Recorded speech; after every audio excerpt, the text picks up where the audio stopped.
Hey, Rigsby here, and in today's episode, I want to talk with you about a different way to think about selling. Let's get started. Welcome to the Fitness Business School podcast, the show for fitness business owners who want to grow their income, increase their impact, and improve their lifestyle. Be sure to listen till the end of this episode because we have a brand new special offer exclusive for listeners. So stay tuned.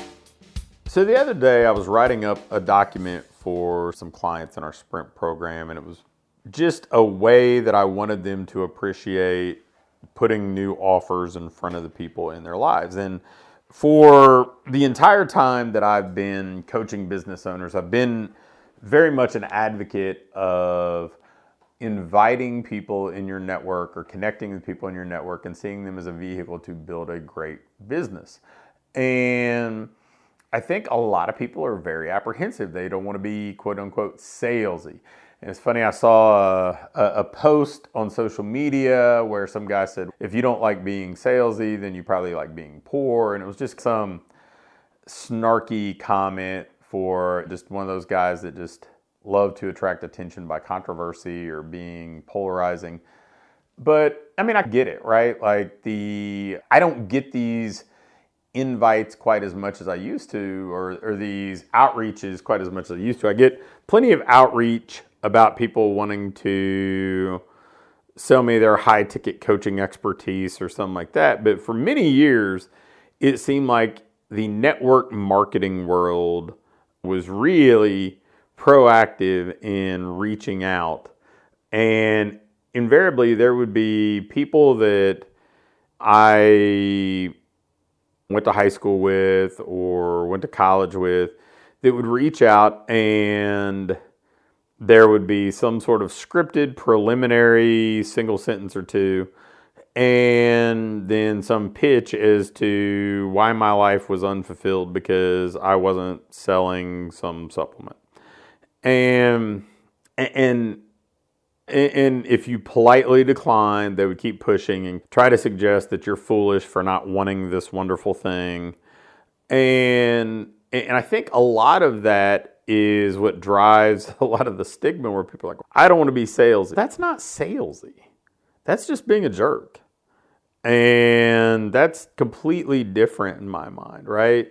But I think about this from a different perspective. Let's say that I opened a restaurant in town and I was so proud of the restaurant and knew that we served the best food in town and created a wonderful atmosphere and knew that people sharing a meal together was a great social opportunity for them and a way to make stronger connections and create memories and all that. Then I would say, man, I want to invite all the people in my life to come experience this thing because I would know how powerful it would be. And so I started to think about this and man, we invite people we care about to do things or to go places or to experience stuff. We don't sell them on doing it. Now, if they don't want to do it, that's okay, but we invite them because we care about them. And I've thought about this forever because I've told people over and over. I mean, I remember going and doing a site visit for a gym in Texas, and the guy's business was just floundering, and it didn't make a whole lot of sense to me. I was in the facility, he did good work, he was personable, and then when we were out to lunch or when we ran to the store for something, he seemed to know everybody. He was like the mayor in the town. And he had never invited much of anybody into his gym. And I'm like, man, do you believe you're like the best at what you do in this town? And he was like, yeah, for sure. I'm like, then you're being a jerk to your friends. You're saying, if you want to go work out, you should go this other place because I've known you all this time and I've never invited you into mine. I'd rather you go have an inferior solution. And it didn't register for me because if you actually care about somebody and you can help, then you should probably help. And I think that if you extend an invitation, they can decline. I mean, you can ask somebody to go to lunch. They can say no. You can ask somebody to go get coffee. They can say no. You can ask somebody to come in and experience what you do. They can say no. You can invite them to your email newsletter. They can say no. This isn't creating antagonistic environments for anybody, because it's an invitation. People decline invitations all the time. It's not a pitch with a follow-up of overcoming objections and hard selling or whatever else.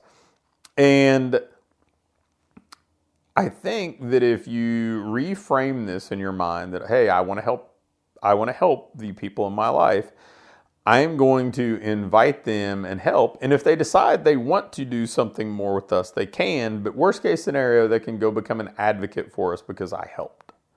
And I've improved their life because I've helped.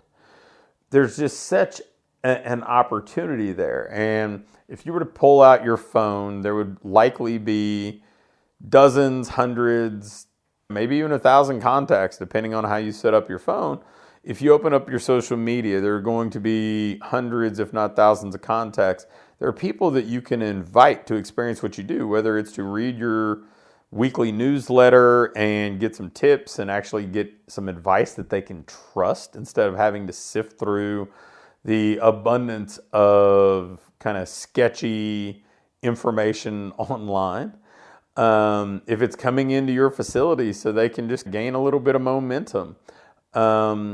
If it's joining a program for a little bit of time, like invite people in to experience what you do, or invite people in to actually be helpful to them. And you're going to grow your business from the inside out. Some of those people are going to want to be paying clients. Some of those people are going to take your advice and it's going to change their life. And all of those people can go out and become advocates for you. They can open doors for you. They can introduce you to other people. They can share the things that you post on social media. There's so many ways that they can go out and be a connector to the other people in their world that you have yet to connect with. But it starts with you inviting them in. So if you've been apprehensive to sell people who are pre-existing relationships or connections, this is a different way to look at it. And frankly, I think it's a better way to look at it, because at no point in time, like, you get to decide how you navigate those conversations. At no point in time are you ever forced to be awkward and pushy about anything. You're just inviting somebody because that's what we do for the people that we care about, that are important to us. We invite them, we help them, we share with them. And if you do that, you're going to find yourself building a much stronger business, and probably a business you enjoy owning a whole lot more. Thanks for listening to this episode of the Fitness Business School. Before you go, I have a quick announcement.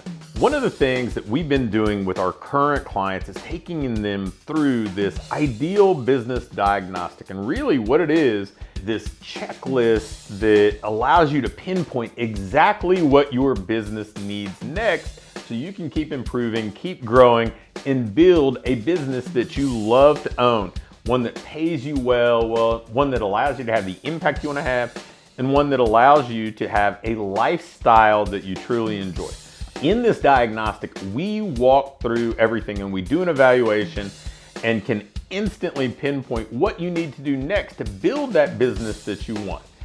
I'm going to extend this opportunity to get on with either me or my team and take you through this evaluation and fix your business's most vital needs fast. So if we take you through this, you're going to be able to make those vital changes that you need to finally have what I call your ideal business. If you'd be interested in going through this entirely free, risk-free diagnostic with us and learn what you already have in place, what you're doing well, and where your greatest opportunities for rapid improvement are, just shoot me an email with diagnostic in the subject line to pat@patrigsby.com. Again, an email to pat@patrigsby.com with diagnostic in the subject line will get you scheduled and take you through this evaluation to help you build the business you want.